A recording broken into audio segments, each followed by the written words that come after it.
दोस्तों, आपका एक बार फिर से स्वागत है द कैरियर्स अकेडमी मुरैना में। आइए हम आज की करंट अफेयर के प्रश्नों पर चर्चा करते हैं।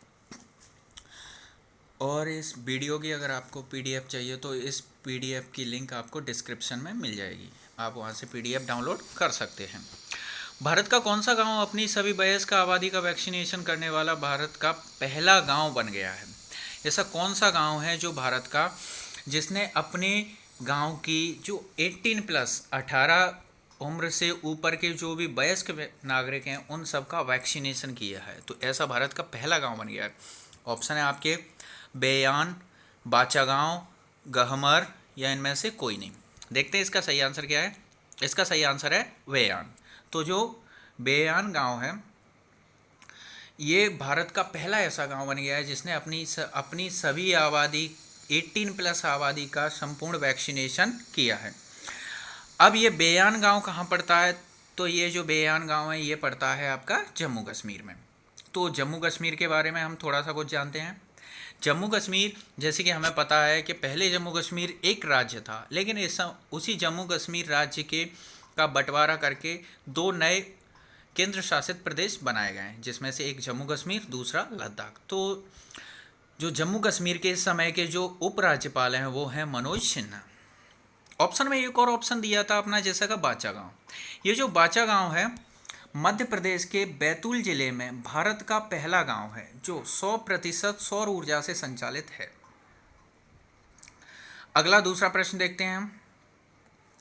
संयुक्त राष्ट्र संघ यानी कि यूएनओ के नए सचिव कौन बने हैं? तो सबसे पहले ये यूएनओ क्या होता है? देखो, जिस तरह से हर देश में अपनी एक संसद होती है, यहाँ पर संसद में उनके अध्यक्ष होते हैं, इसी तरह से एक अंतर्राष्ट्रीय संसद भी है। अब जब अंतर्राष्ट्रीय संसद है तो उसके लिए भी एक अध्यक्ष चाहिए होगा, उसी को वहाँ पे हम सचिव कहते हैं। तो इसी समय अब इनके जो नए सचिव बनने जा रहे हैं वो कौन है? इनमें से ऑप्शन है आपके अमिताभ चौधरी, एंटोनियो गुटरेस, जिन लेकुन या डेविड मालपास।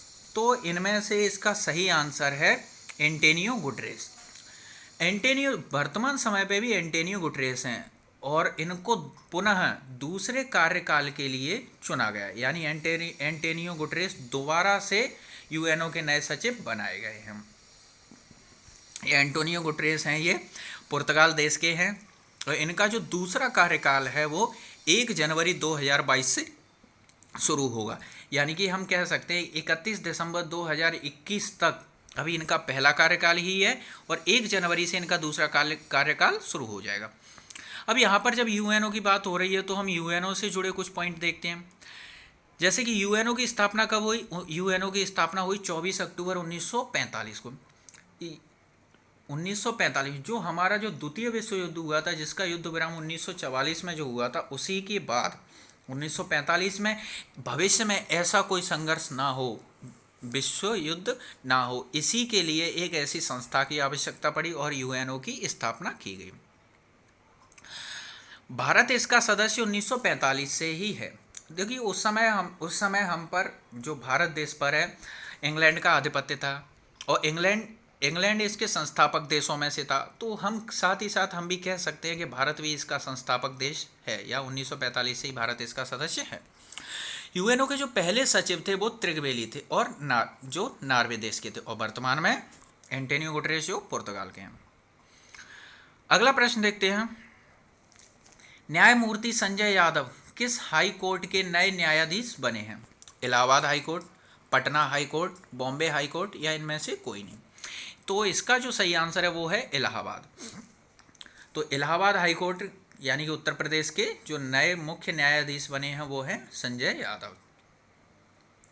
और आपको पता हो तो इलाहाबाद का नाम बदल दिया गया है, इसका नया नाम हो गया है अब प्रयागराज।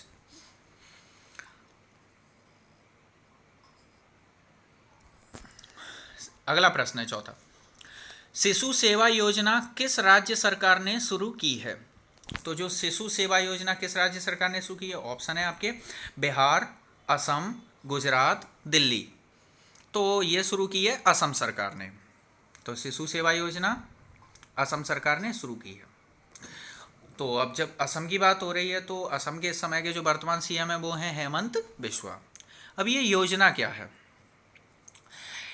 वर्तमान समय में जैसे कि हम सबको अच्छे से मालूम है, इस समय जो कोविड-19 महामारी की वजह से आपने देखा हो कई ऐसे परिवार हैं जिनके परिवार में जिस बच्चे के माँ बाप दोनों का कोविड-19 की वजह से या उनका निधन हो गया है सिर्फ कोविड-19 की वजह से। तो ऐसे बच्चों को वित्तीय सहायता, यानी कि उनका जो भी उनको खर्चा वगैरह या उनको उस हिसाब से पेंशन वगैरह जो भी देने की जो योजना बनाई है वो बनाई गई है असम सरकार के द्वारा। तो इसमें जो कोविड-19 से जो अनाथ हुए हैं बच्चे उनको वित्तीय सहायता दी जाएगी और इस योजना को शिशु सेवा योजना के नाम से चलाया जा रहा है। अगला 5वां प्रश्न देखते हैं हम। हाल ही में किस राज्य सरकार ने असंगठित क्षेत्र के कामगारों के लिए पोर्टल लॉन्च किया है? पहला प्रश्न ये आता है, ये असंगठित क्षेत्र, जैसे कि हमने देखा हो जो मजदूर होते हैं उन सब, जो भी मजदूरी करते हैं जो मजदूर हैं उन सबको असंगठित क्षेत्र में काउंट किया जाता है। तो इसके लिए सरकार ने एक पोर्टल लॉन्च किया है। तो वो किस सरकार ने लॉन्च किया है, किस राज्य की सरकार है, यानी किस राज्य ने शुरू किया है? ऑप्शन है बिहार, गुजरात, महाराष्ट्र या मध्य प्रदेश। तो इसका जो सही आंसर है वो है गुजरात। तो जो गुजरात ने हाल ही में असंगठित क्षेत्र के कामगारों के लिए एक पोर्टल लॉन्च किया है। यहाँ पर बात हो रही है अब गुजरात की, तो हम गुजरात के बारे में कुछ देखते हैं। जैसे कि गुजरात के इस समय पे जो सीएम है वो तो आपको पता ही है, विजय रूपाणी। और यहाँ पर दुनिया का सबसे बड़ा जिंक स्मेल्टर प्रोजेक्ट है जो गुजरात में बनाया गया है।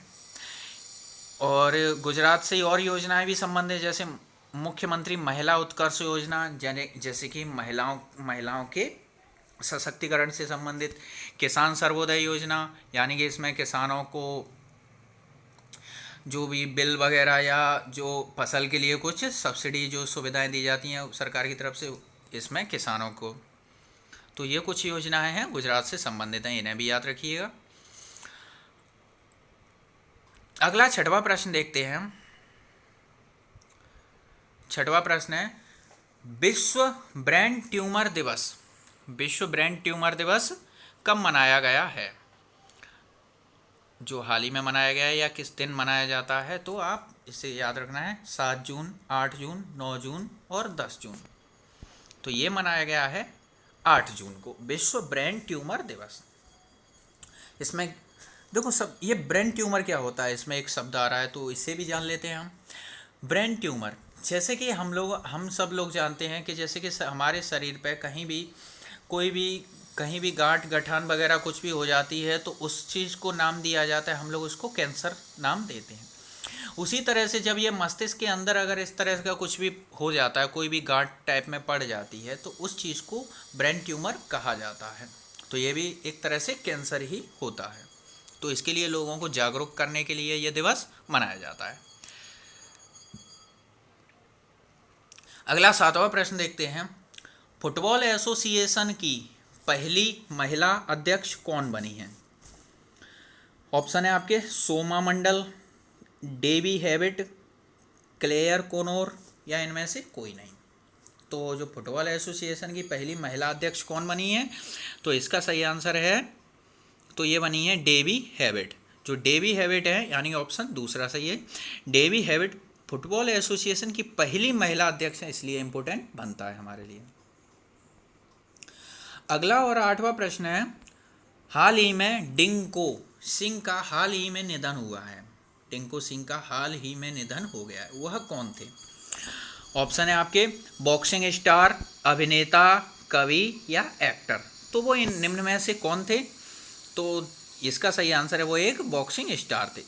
देखिए, जैसे कि हमारे प्रश्नों में आजकल ये चीज़ें बहुत आने लगी है हमारे पेपरों में। लगभग हर पेपर में एक ना एक ऐसा प्रश्न जरूर आता है कि अभी हाल ही में इसका निधन हुआ है, इनका निधन हुआ है, ये कौन थे, या इनका तो ये सारी चीज़ें इस तरह से, ये तो हमारे लिए ये सब इम्पोर्टेंट है। तो हमें ये चीज़ों पे भी ध्यान देते रहना चाहिए, क्योंकि लगभग हर पेपर में किसी ना किसी तरीके से ये प्रश्न पूछ लिए जाते हैं हमसे। अगला 9वां प्रश्न, 47वें G7 शिखर सम्मेलन 2021 का आयोजन किस देश में किया गया है? तो 47वां G7 शिखर सम्मेलन 2021 का आयोजन किस देश में किया? ऑप्शन है ब्रिटेन, रूस, अमेरिका या भारत। तो ये किया गया है, इसका सही आंसर है ब्रिटेन। तो 47 G7, देखो G7 क्या है? ये 7 देशों का एक समूह है, G7 यानी ग्रुप 7, जिसका जो आयोजन है वो ब्रिटेन में किया गया है। तो जब ब्रिटेन, जिस देश में इसका आयोजन किया जा रहा है, तो वही इस चीज़ को होस्ट करता है। ये जो आयोजन किया जाएगा, इसका जो आयोजन होगा 11 से 13 जून तक है, और इसके जो अध्यक्षता या होस्ट किसने किया है? तो वो किया है बोरिस जॉनसन। यहाँ पे सीएम लिख गया है, इसकी जगह पे पीएम होगा। तो पीएम है वो, इस समय प्रधानमंत्री हैं ब्रिटेन के। तो ब्रिटेन के प्रधानमंत्री बोरिस जॉनसन की अध्यक्षता में ये ब्रिटेन में संपन्न किया गया। अब जो हमारा जो G7 है, देखो जो भी सम्मेलन होते हैं तो हर सम्मेलन में उसका कोई ना कोई उद्देश्य या उसकी कोई और थीम होती है। तो ये चीज़ इंपॉर्टेंट बनने लगी आजकल, इन चीज़ों थीम और उद्देश्य, ये चीज़ें बहुत पूछे जाने लगे हैं पेपरों में। तो इसका उद्देश्य है वैश्विक स्वास्थ्य सहयोग, यानी कि विश्व लेवल पर एक दूसरे का स्वास्थ्य के लिए सहयोग करना, अंतर्राष्ट्रीय सुरक्षा, ऊर्जा नीति और आतंकवाद पर चर्चा, ये इसका मुख्य उद्देश्य रहा। अगला और 10वां प्रश्न देखते हैं हम। हाल ही में किस देश ने विवादास्पद स्पेशल मीडिया टैक्स को खत्म कर दिया है? तो विवादास्पद स्पेशल मीडिया टैक्स को खत्म किया है, किसने किया है? मॉरिशस, युगांडा, चीन, ब्राज़ील। तो ये किसने किया है? इसका सही आंसर है युगांडा। तो जो युगांडा देश या युगांडा देश की जो सरकार है, उसने विवादास्पद स्पेशल मीडिया टैक्स को खत्म कर दिया है। तो आज के लिए इस वीडियो में इतना ही। वीडियो आपको पसंद आया तो वीडियो को लाइक करें, शेयर करें और चैनल को सब्सक्राइब करना बिल्कुल भी ना भूलें।